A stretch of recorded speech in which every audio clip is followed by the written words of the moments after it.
Vocal. What is your primary mission under Vocal, if you would?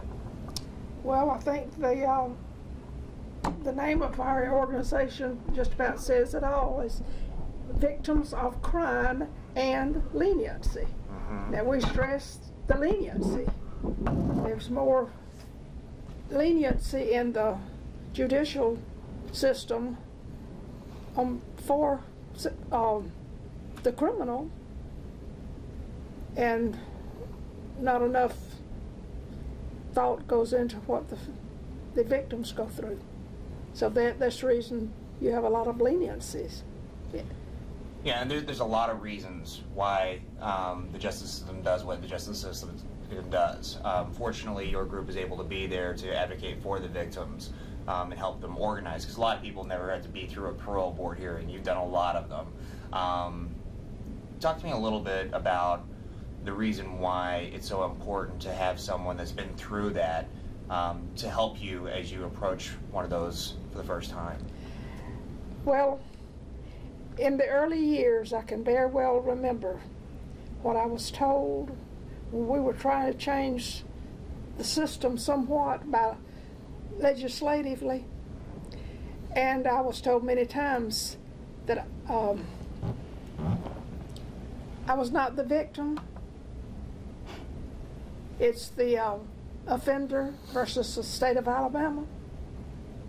So that tells you something about what the system really care, if they really care anything about the victim, because it's the state of Alabama. We have nothing to do with it. And it's called the criminal judicial system. Yes. It's named after them. So they're the ones who have all the rights. And then when you start going to the legislators and you're told that you just don't understand the system, judicial system. Well, we do, because we live it. Don't tell us we don't know anything about the judicial system. And that's the crux of the whole thing. We were tired of being told that we didn't understand the system, and we were not part of the system because we were victimized and we didn't ask to be. There's all kinds of victims. There's victims that have lost their lives to crime, and there's victims that have lost their innocence and their sense of security to crime. This is one of the things that sexual predators, sexual deviants take away. It's not just a matter of speaking to rape victims that I have in the past. When somebody does that to you, when somebody forces themselves on your person, they strip away every bit of your humanity. They do. You cease to be a living, breathing person and become essentially an object. And the least little thing can trigger it. I had not too long ago, a young lady now, at a parole hearing, and she had been raped by a sex offender. In fact, I think by her father. And she was in her 20s now, and she'd gotten married and had a little girl that was like 2 or 3 years old. And her and her husband both were at the parole hearing to protest the release. And she says just the least little thing triggers it. And she said just a few days before, her husband was playing with their little daughter, and he was on his leg, and they were like ride a horsey, you know, some game that they just jumping her up and down. And she says she just lost it. She grabbed the baby and she ran outside and ran to a neighbor's house, because that brought all that back again. And her husband had no idea what was going on. And it's just the least little thing triggers it. They live it, you know, they can't get away from it. And it's just something that, you know, you're always constantly looking. When you go to take your child to a mall or a movie or anywhere, you're constantly looking to make sure that there's not someone there that is going to try to take advantage of your child. And we do know that the sexual predators know where they can go and gain the confidence of their victims. There's so many that work in churches, and I have a real problem of churches not being more aggressive about background checks. And being able to register is one way they can check. And they go into their work with young children, with the Boy Scouts and the Girl Scouts, just so they can gain their confidence. When you hear one of these people say that the system's not fair to me, it's not fair, I shouldn't have to tell my story over and over again to every person I meet, my neighbors have no business knowing my past, what does that say to you when you hear someone say something? You're talking about the offender? I'm talking about the offender. Oh, yeah. Well, what about that victim? How about this victim that has to go to the parole hearing and relive the past? And they did not ask to be victimized. That offender chose to do what they did. And that is the difference. The victim didn't choose to be victimized, but the offender chose to victimize. To me, that is the difference. And you know, they think if they go and they serve their time, then it should all be forgotten, you know, and they should be just a regular person. But they're not a regular person. And you can't just let it go. The only way we can protect our children, the only way we can protect our community is for us to know that the next door neighbor or the guy that lives down the street is a sex offender. If they, you know, if we don't know, we let our children go outside and play in the yard. But if you know one lives next door, you're not going to let them go out. So it is very important. It is to protect the innocent. The law is not to keep the offender down, to keep punishing him, but it is to protect the innocent victims out there. And that's the way it should be. One of the things that Derek says is that I haven't touched anybody in over 10 years. Big deal. What is that? I haven't touched anybody in 20 or 30 years. But he did at one time. We know for sure. We don't know how many other times. I find it very strange that if it was the first time, he got caught the first time. I don't quite believe that. But he did that time, and he made his choice. As Miriam said, he had a choice, and he chose it. And when you make these choices, you have consequences. And do you believe he really hasn't touched anybody in 10 years? I don't think so. I don't think a sex offender changes, actually. Yeah. When you have someone like this advocating for change, and then the truth of the matter is that the state of Alabama has changed its laws. We have gotten to the point where we've made our mandatory sentences 10 years or 20 years, depending on the type of offense. But these plea deals, they still exist. And plea deals allow them to circumvent those punishments. What does that say to you when you're dealing with a family that has been through this, when they're finding out that this person that has changed their lives forever may get a plea deal, could be out in a matter of months versus years? How do you reconcile that? Can you reconcile that? Can't. You can't. And a lot of times, some of the times the victims don't even know that they're going to take a plea or what a plea means. They don't know that if you get a 6-year sentence, that the most you're going to serve without parole is 2 years and 26 days for a 6-year sentence. Is that right? No, it's not right. Because but that is what the sentence. If it's less than, and like in this case, when it happened, it's a little bit different now, but any sentence that's 15 years or less and it's not a Class A felony, they earn Alabama good time. And believe me, the only one that has good time with that is the defendants. And they only serve, they get, for every day they serve, I think they get 4 days credit. So a 6-year sentence like him would have been 2 years and 26 days. That's the most.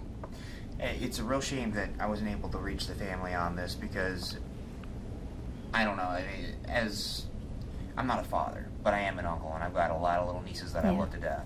And if anybody had ever done anything to them, Lord help me, I don't know if they'd ever gotten to trial, because I think I would have gotten to them first. Right. But when you sit there and you have your baby, and your baby doesn't understand what's happened to them, they don't understand why they feel strange or why this bad man did what he did.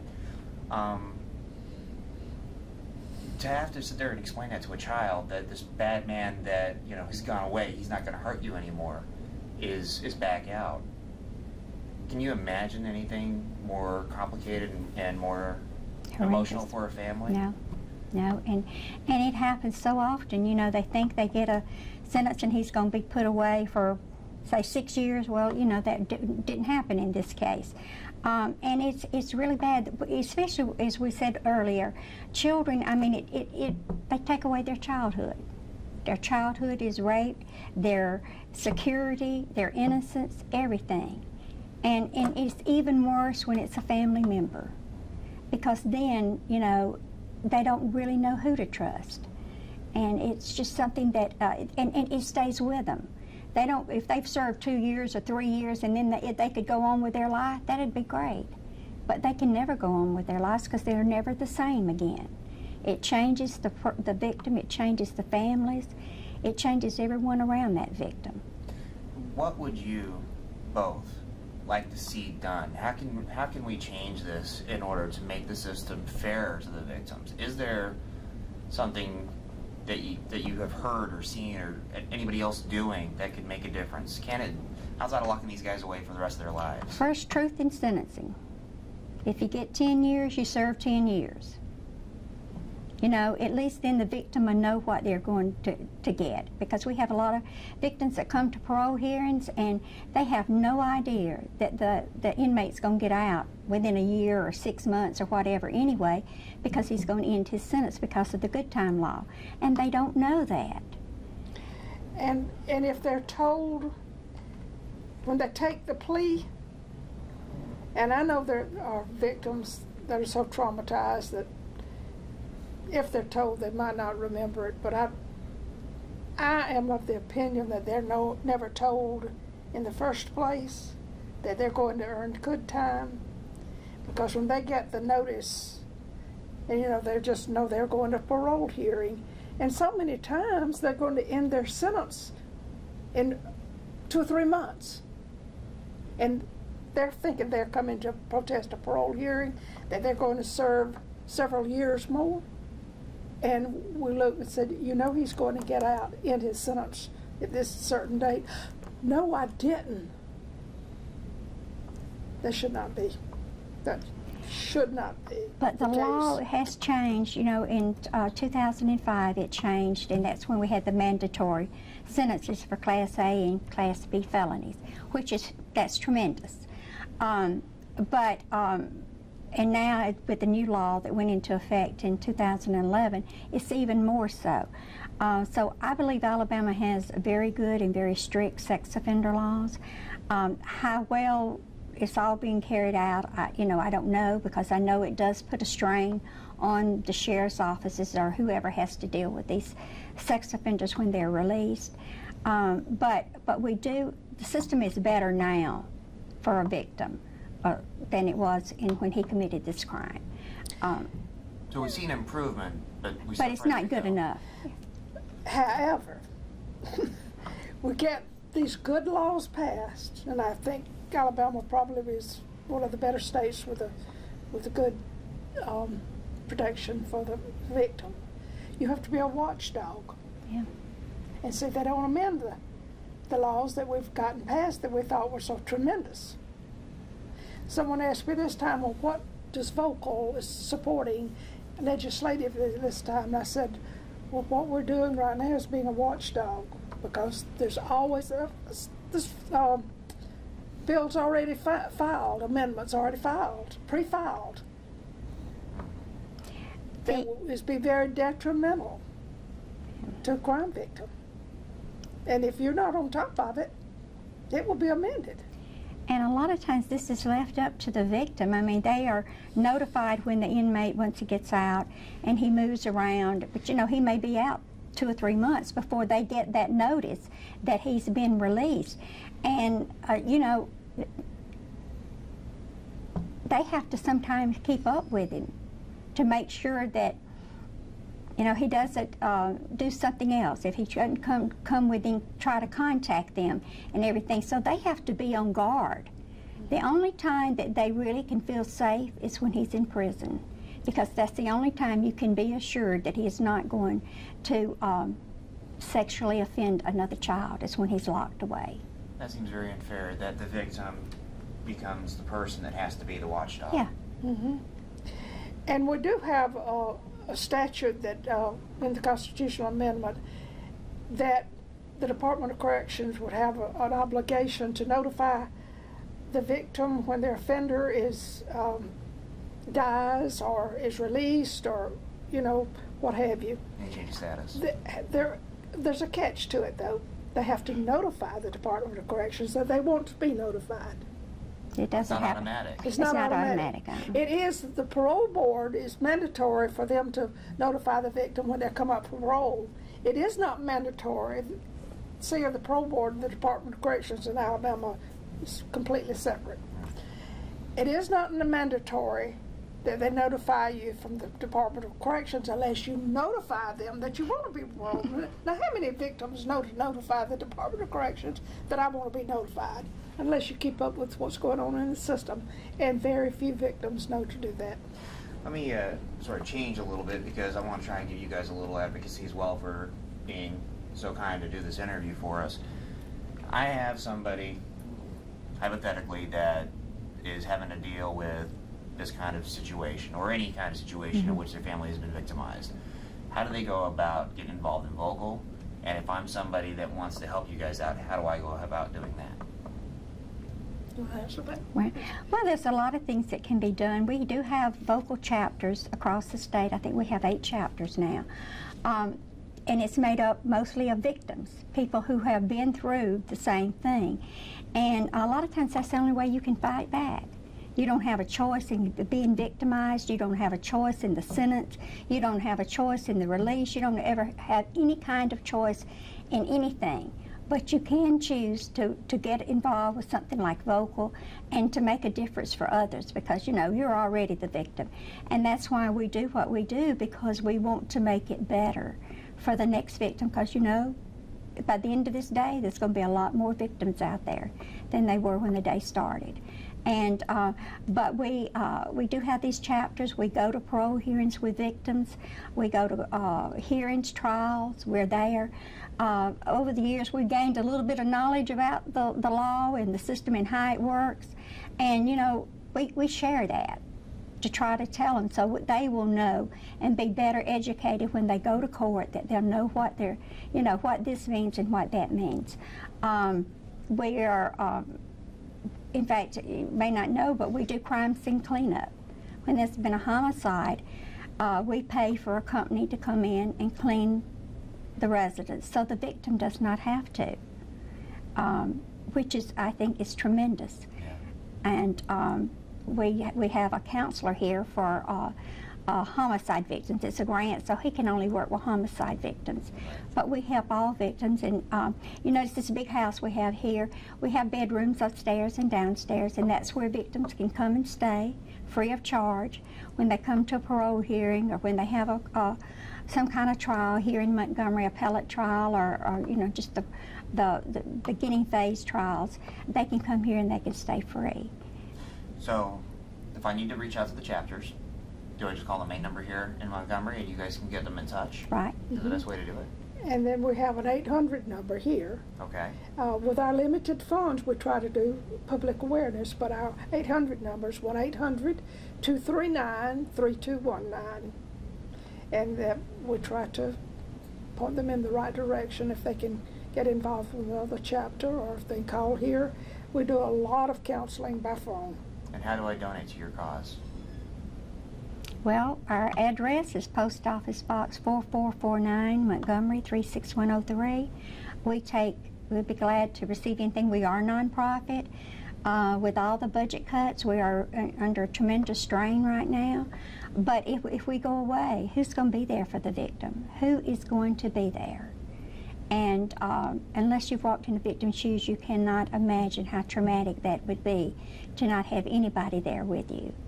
I know when my brother was murdered, there was no Vocal, or there was nobody there. And my family would have made it a lot better, would have survived, if there'd been someone there that we could talk to, someone who knew what we were feeling, someone to, just to support us. So it is very important. Vocal, to me, is a tremendous organization. It is there for victims.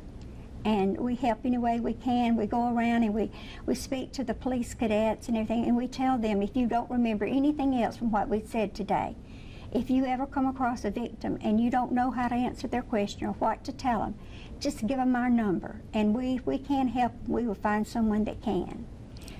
And it's important that victims find someone that are willing to listen.